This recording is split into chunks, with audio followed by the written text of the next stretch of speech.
So I was very scared, but मैं सोच रहा था कि ये सर्वाइव करेगी नहीं करेगी। हे गाइस, तो मैं आज आपसे कुछ बातें शेयर करने आया हूँ अपने डॉग से related. Her name is Laila. She is only 47 days old और she is no more because of the parvo virus.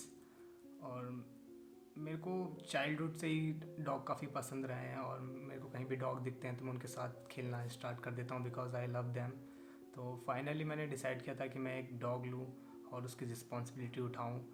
और ये मोमेंट भी था कि मैं अब तैयार था कि एक डॉग की रिस्पॉन्सिबिलिटी उठाने को, क्योंकि आप एक डॉग को जब स्टार्टिंग से पालते हो तो ये बिल्कुल वैसे ही होता है जैसे कि आप अपने बच्चे को पालते हो।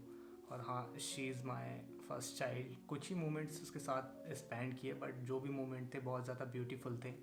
9 फरवरी को मैंने एक फ़ीमेल लैब्राडोर लिया और उसके साथ थोड़े से मोमेंट थे जो कि मैं शेयर करना चाहता हूँ और आगे बताना चाहता हूँ कि कैसे हुआ, क्यों हुआ, ताकि आपके डॉग के साथ ऐसा हो तो आपको क्या करना है और क्या एक्शंस लेने हैं। क्योंकि मेरे को नहीं पता था कि डॉग में ऐसा कोई डिजीज़ होता है जिसका कोई क्योर नहीं है, बस उसको कंट्रोल किया जा सकता है। तो मैं वही चीज़ डिस्कस करना चाहता हूँ। सबसे पहले मैं आपको कुछ मोमेंट्स दिखाना चाहता हूँ जो मेरी ज़िंदगी के सबसे ब्यूटीफुल मोमेंट्स रहे हैं। इसको जहाँ जगह मिलती है वहाँ घुस जाती है आके। कितना प्यारी है। She sleeping. A few moments later. अभी देखो एक कैसे सो रही है, कहाँ सो रही है। अब मेरे को बहुत ज़्यादा अनकम्फर्टेबल हो रहा है लेकिन मैं उठ नहीं सकता क्योंकि फिर उठ जा रही है। 2000 years later. जहाँ जगह मिली वहीं सो जाएगी। देखो कैसे सोई है। ये देखो इस लड़की का हाल। लायला,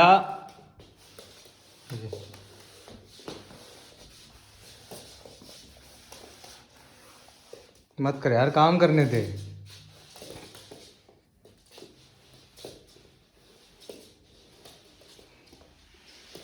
9th ऑफ फेब को मैंने डॉग लिया था और 11th ऑफ फेब की रात को उसने खाना छोड़ दिया था। मतलब ऑलमोस्ट उसने दिन में खाया था, अच्छे से खेल भी रही थी। शाम के 6 बजे बाद उसने कुछ नहीं खाया और मैं थोड़ा सा शॉक था कि अचानक से उसने खाना क्यों बंद किया। फिर उसने मॉर्निंग में भी नहीं खाया। मैंने उसे ज़बरदस्ती खिलाने की कोशिश करी बट नहीं खा रही थी, तो मैं सीधे उसको वेट के पास ले गया। तो वेट ने उसको चेक किया तो वेट ने बोला कि थोड़ा इसका पेट वेट ख़राब है। तो उन्होंने उसको इंजेक्शन के थ्रू दवाई पिलाई। फिर बोला कि 2 आवर्स बाद इसको खाना देना। तो मैं उसको घर लेके आया। मैंने उसको 2 घंटे बाद खाना दिया तो उसने फिर खा लिया था। तो मैं बहुत खुश था कि ठीक है, इसने खाना तो खाया एटलीस्ट।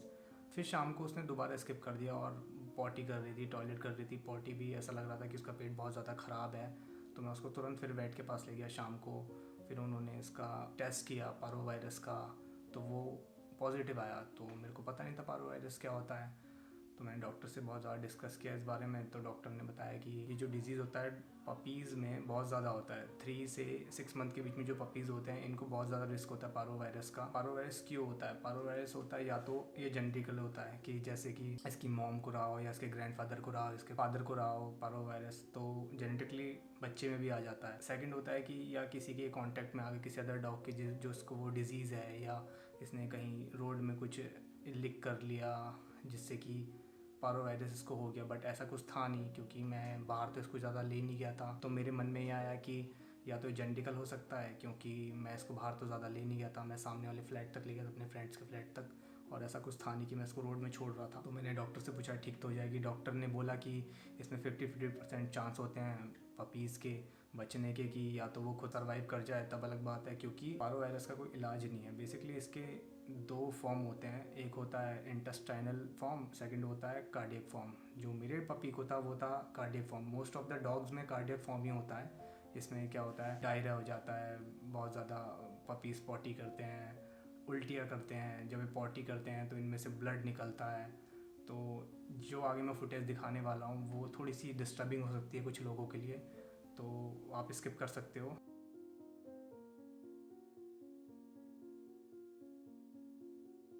सो मैंने डॉक्टर से डिस्कस किया कि नेक्स्ट क्या। तो डॉक्टर ने मेरे को बताया कि इसमें 2 टाइम ड्रिफ्ट चढ़ती है जिसमें कि पपीज़ को ग्लूकोज चढ़ता है। इसमें इंजेक्शन के थ्रू ये लोग वाइटामिन्स, प्रोटीन और एंटीबायोटिक्स देते हैं जिससे कि पपी के अंदर न्यूट्रिशन की कमी ना हो। तो शाम को वही चढ़ा तो मैं शाम को घर लेके आया लायला को। लेज़ी थी, सो रही थी और टॉयलेट कर रही थी, बहुत ज़्यादा उल्टी कर रही थी, पॉटी कर रही थी, पॉटी में से ब्लड आ रहा था, ब्लड के क्लॉट्स आ रहे थे जो कि बहुत ज़्यादा डिस्टर्बिंग था मेरे लिए भी। सो मैंने इस चीज़ के बारे में डॉक्टर से डिस्कस किया कि सर्वाइवल रेट कितना है। तो डॉक्टर ने बताया कि 91% चांस होता है कि डॉग सर्वाइव नहीं कर पाते, 9% चांस होता है सर्वाइव कर जाते हैं, क्योंकि इसमें उनकी इम्यूनिटी बहुत ज़्यादा मेजर रोल निभाती है। So I was very scared, but मैं सोच रहा था कि ये सर्वाइव करेगी नहीं करेगी, क्योंकि she is only 40 days old. तो 13 फ़रवरी को मैं मॉर्निंग में फिर ले गया, शाम को फिर ले गया ड्रिफ्ट चढ़ाने। शाम से इसने उल्टी नहीं करी थी, तो मैं काफ़ी खुश था रात को कि ठीक है इसने उल्टी तो बंद करी है एटलीस्ट।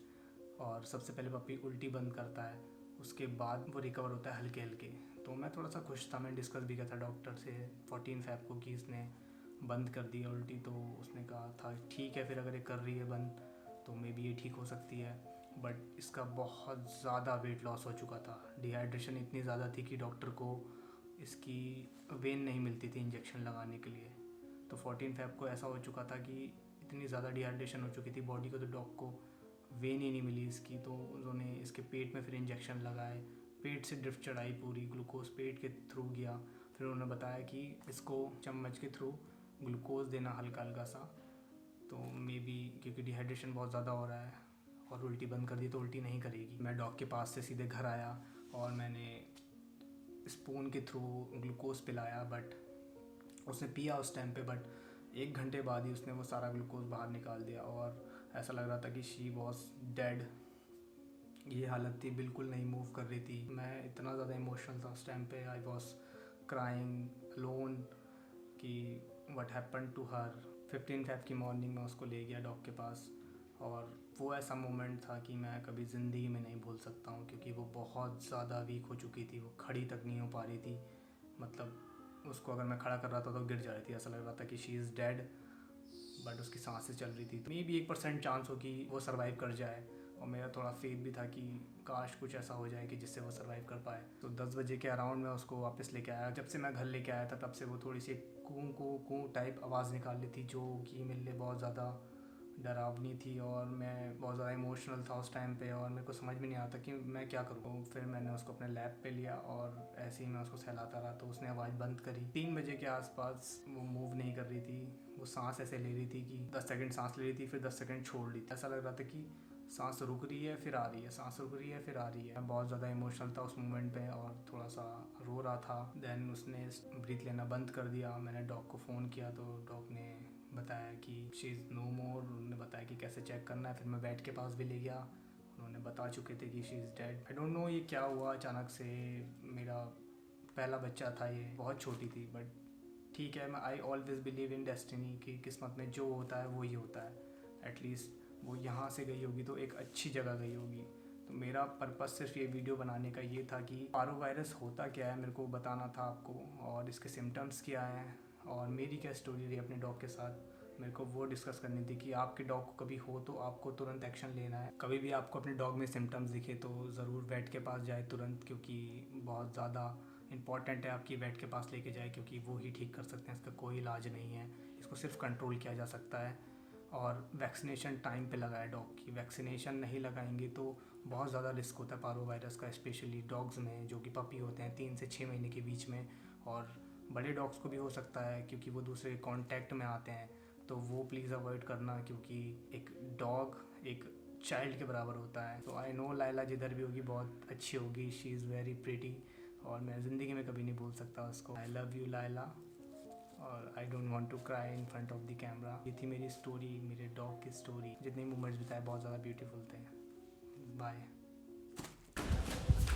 इसको लेके क्यों पड़ी है पीछे?